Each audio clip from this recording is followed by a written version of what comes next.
In this video, I'll be using oil paints to work over an old acrylic painting. Hey there and welcome back to my channel. My name's Sean and I have a passion for painting. So I've had this painting sitting around the studio for a few years now and I felt like it needed freshening up. I'll be using oil paints with linseed oil to add some brighter details to my little friend. I won't be adding more layers to this. We'll call this the one and only layer of oils. With that, I'll be adding some more saturation with cool and warm tones to the mallard. I guess I'm going through a phase now where I'm trying to brighten up paintings, and I wanted to try this out on a couple of older pieces I had lying around. I made a video recently with a raven painting that I modified. He's sitting behind the easel in this video and you'll see him shortly. I'll leave the link to that video at the end of this one, so be sure to check that out. So why do this to a painting that looks kind of okay, if I don't say so myself? Well, I believe it's good to practice and experiment, especially on older artworks. And it may look like I'm covering the entire painting, but actually I'm allowing parts of the old version to show through slightly. I think this adds another dimension to the piece. Also, it can tell a story of where you once were as an artist to where you're becoming. It's important we keep learning as artists and keep developing our skills. The main change I want to make with this piece is the backgrounds. Oh, there's the raven from the last video I made. I had originally used the same colours as the mallard to create this busy abstract setting, and although I kind of like the outcome, it was time for an upgrade.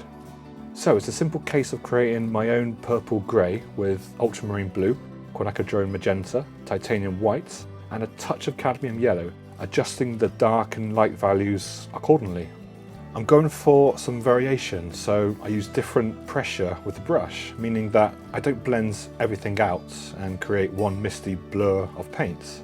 I can see now that this new background colour really brings out the mallard's beak and even contrasts well with the head. Edges are vital in my oil painting practice. It's all about creating exciting transitions between hard and soft edges, overlapping the background into the subject, cutting away the paint in areas.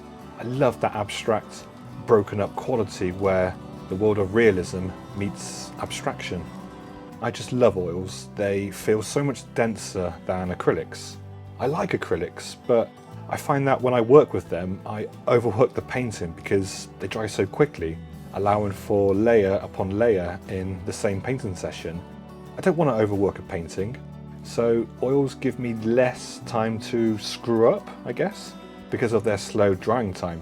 It's weird because you have to be more strategic with oils compared with acrylics, but at the same time I can do less with oils and get a much better outcome.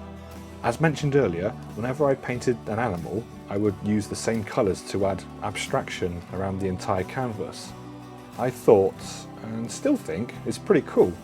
To sound a bit more elegant, I would perhaps say that the subject owns its environments, so I placed similar colours around the canvas with a variety of painting tools to create this abstract world where the subject would dominate.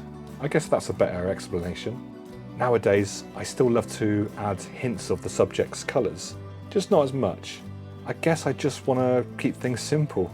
I just love using this palette knife to add paint, and I have no worries when it meets the wet paint underneath because the paint applied is so thick. And now it's just a case of blending some areas while picking out some smaller highlights. And not to mention my roller comes into play for some added interest. And here I've added some yellow that sits nicely with the complementary colour in the backgrounds, which gives the painting a really lovely finish.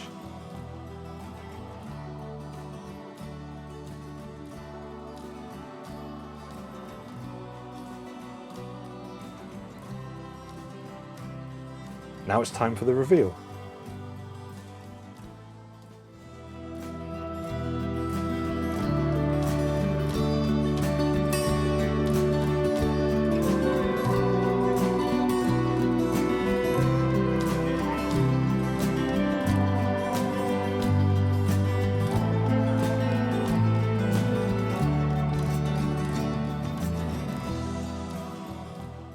Thank you so much for being here with me today. Really appreciate your company. If you're not already subscribed to the channel, then please do so and hit that little notification bell so you're notified for when I upload my next video. And please do let me know in the comments if you prefer this new version. And as always, I'll see you soon.